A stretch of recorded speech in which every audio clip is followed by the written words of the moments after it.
हर हर महादेव। शिव गुरु के चरणों में प्रणाम, माँ पार्वती के चरणों में प्रणाम।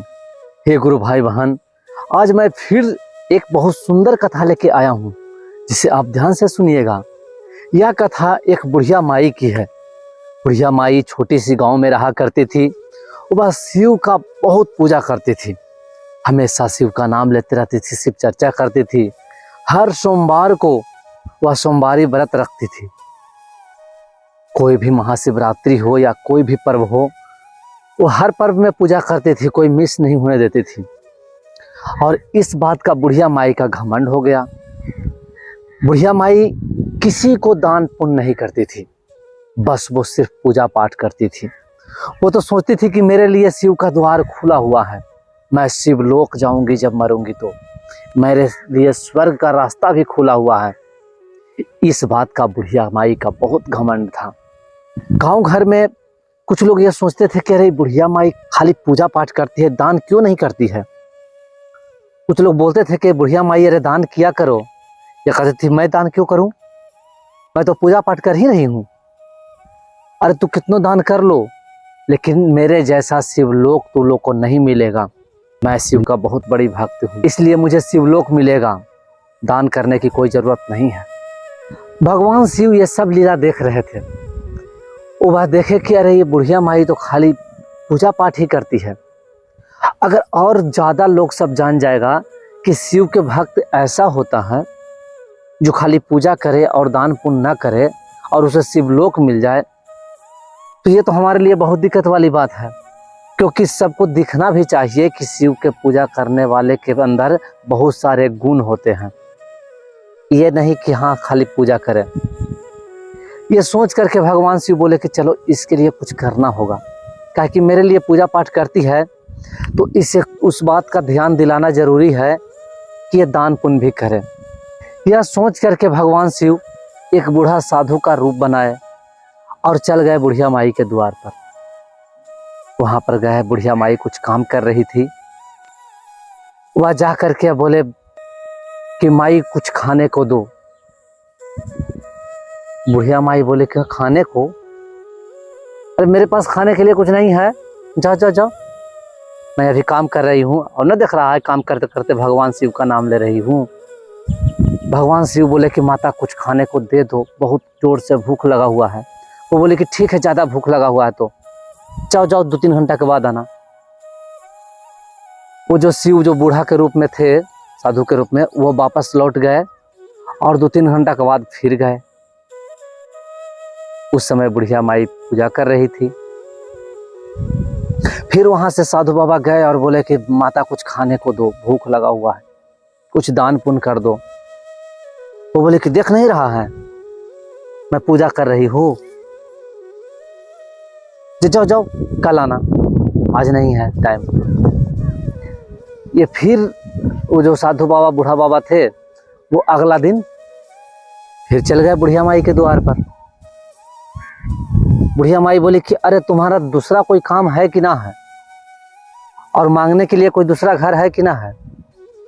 देख रहा है कि मैं पूजा पे हूँ, कभी कोई काम कर रही हूँ, तो फिर है जो हमें तंग क्यों कर रहा है। वो साधु बाबा बोले कि देखो माई, कुछ दान किया करो, तुम्हें पुण्य होगा, स्वर्ग की प्राप्ति होगी। बुढ़िया माई बोली कि तुम्हें कहने से स्वर्ग की प्राप्ति नहीं होगी। मैं इतना शिव का पूजा करती हूँ कि मेरे लिए शिव का द्वार हमेशा खुला है, मैं शिवलोक नहीं जाऊंगी। ये सब सुनने के बाद शिव लौट गए। और बूढ़ी ऐसे भी तो बूढ़ी हो ही गई थी। कुछ दिन के बाद जब बूढ़ी के ज़्यादा शरीर ढल गया, तो ऊपर से जो जमलोक से 2 यमदूत पहुंचा बुढ़िया माई को लेकर जाने के लिए। बुढ़िया माई बोली कि अरे हमें कहाँ लेके जा रहा है। वो बोला कि बस जहाँ आपका स्थान है वहाँ लेके जा रहा हूँ। बुढ़िया माई बोली कि देखो, जब लेके जा रहा है ना तो हमारा स्वर्ग लेके जाना है, शिवलोक।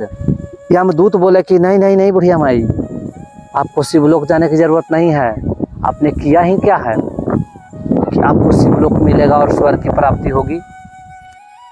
बुढ़िया माई बोले कि हाँ, अरे पूरा जिंदगी मैं शिव का पूजा की हूँ, और मेरे जैसा शिव का भक्त कोई है मैं रात दिन शिव का नाम लेते रहती हूँ और बोल रहा है कि नहीं लेके जाऊँगा, लेकर चलना पड़ेगा वहीं। कोई यमदूत है जो विनती किया कि नहीं माई, आपने सिर्फ पूजा की है, कोई दान पुण्य तो करवे नहीं की है। कुछ दान पुण्य भी किया करती तब स्वर्ग की प्राप्ति भी होती। कोई भला वाला काम थोड़े की है, सिर्फ पूजा करने से स्वर्ग की प्राप्ति नहीं होती। बुढ़िया माई बोले कि तब कोई उपाय है? यमदूत बोले कि कोई उपाय नहीं है। बुढ़िया माई बोली कि ठीक है, जहाँ लेकर जाना है वहीं लेकर चलो, लेकिन एक बार हमें शिव से मिला दो। यमदूत बोले कि ठीक है। यमदूत बुढ़िया माई की आत्मा को शिव के पास लेके गया।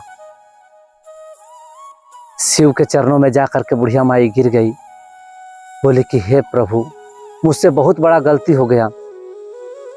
मैं जिंदगी भर आपका पूजा करती रही, लेकिन दान भी नहीं की, क्योंकि हमें यह पता था कि शिव के पूजा करने से स्वर्ग की प्राप्ति होती है।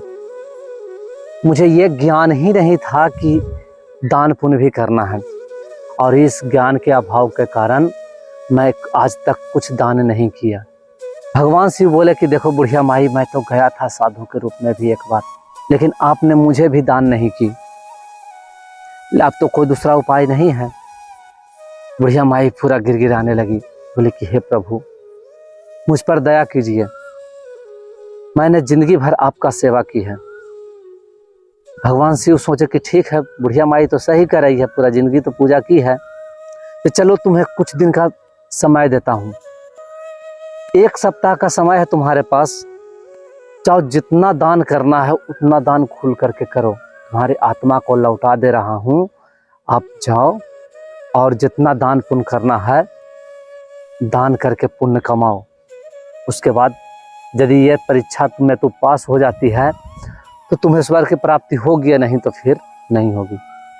बुढ़िया माई बोली कि ठीक है प्रभु, मैं आपका दिया हुआ बात को मैं मानूंगी और दान पुण्य करूंगी।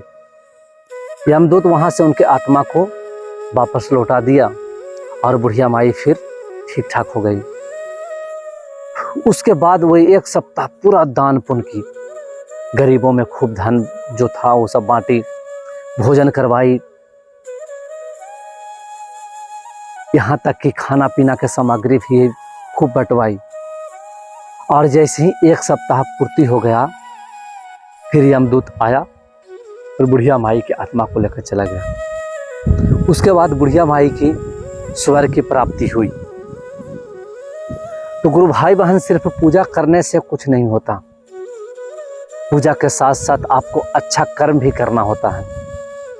अच्छा कर्म का मतलब है कि लोगों से बढ़िया सब बात विचार रखना चाहिए, किसी बात की घमंड नहीं होनी चाहिए। जरूरतमंद को यदि जरूरत के अनुसार जितना आपका क्षमता है उस अनुसार आपको मदद भी करना चाहिए। ऐसा ना है कि हम सिर्फ मदद किसी से मांगे और जब मदद करने की बारी हो तो बस मुंह फेर लें। पूजा का मतलब वही होता है कि सबसे मिलजुल के रहें, सबका मदद करें और मदद लें। पूजा का मतलब सिर्फ अगरबत्ती हुमाद जला करके ये सब सिर्फ पूजा नहीं होता है। तो मुझे उम्मीद है कि आपको ये कहानी अच्छा लगा होगा, तो वीडियो को लाइक और चैनल को सब्सक्राइब जरूर कर दीजिएगा। हर हर महादेव।